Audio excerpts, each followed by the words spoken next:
Mes chers compatriotes, le 24 mars 2024, le peuple sénégalais a fait le choix de la rupture et de la transformation systémique en m'élisant au premier tour de l'élection présidentielle. Ce scrutin historique, tenu dans un contexte de recul de nos droits fondamentaux les plus élémentaires, fut imposé par un peuple debout, un peuple qui a préféré le courage à la résignation. Cette confiance populaire m'honore et inspire la détermination de la politique de la nation de la loi portant code de transparence dans la gestion des finances publiques. Les résultats de l'audit soumis à ce jour à la Cour des comptes pour validation font ressortir une gestion publique empreinte de légèreté qui ont occasionné des dérapages volontairement cachés dans la gestion des finances publiques, avec une évolution incontrôlée de la masse salariale, de la dette et des intérêts de la dette, une non-maîtrise des subventions et un dérapage dans les tirages sur les ressources extérieures. Les manquements notés ont entraîné une détérioration grave du cadre des finances publiques de notre pays. Le gouvernement, après échange avec les partenaires techniques et financiers et les autres partenaires, reviendra largement sur le sujet et le rapport approuvé par la Cour des comptes fera l'objet d'une publication. D'ores et déjà, je tiens à assurer que les responsabilités seront situées à tous les niveaux de la chaîne administrative et politique.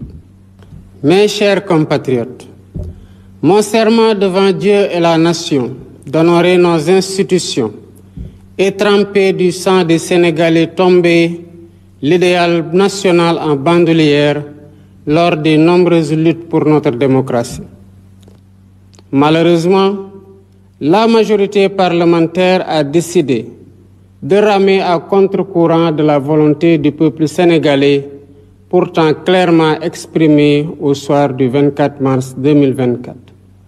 D'abord en refusant, le 29 juin 2024, de tenir le débat d'orientation budgétaire pourtant obligatoire pour le motif simpliste d'une supposée attaque reçue sur le terrain politique. Cette violation d'une obligation légale prévue par l'article 56 de la loi organique relative aux lois de finances aura gravement contribué à ternir l'image du Sénégal aux yeux des institutions internationales. Ensuite, en rejetant le 29 août 2024 le projet de loi constitutionnelle visant à concrétiser la promesse que j'ai faite au peuple de supprimer le Haut Conseil des collectivités territoriales et le Conseil économique, social et environnemental, alors que la situation des finances publiques impose urgemment de rationaliser les dépenses publiques.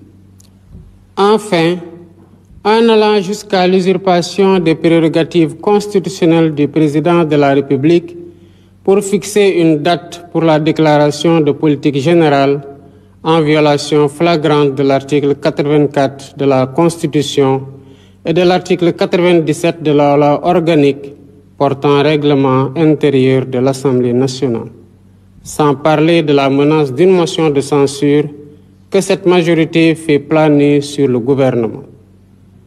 Mes chers compatriotes, en imposant par la force du droit la date du 13 septembre 2024 pour la déclaration de politique générale, il ne s'est pas agi de duper le peuple sénégalais, mais simplement d'asseoir fermement l'autorité de la loi et de rappeler par les actes que l'ordre politique sous mon magistère ne supplantera jamais l'ordre légal. Il y allait donc de mon devoir juridique, éthique et moral de ne céder la moindre parcelle de tolérance aux contenteurs de la loi. J'en ai donc conclu que le gage d'une collaboration franche avec la majorité parlementaire, dans le seul intérêt du peuple sénégalais, était une illusion. Celle-ci ayant décidé de se détourner du peuple pour promouvoir le culte du blocage et ainsi entraver la mise en œuvre du projet sur la base duquel j'ai été élu.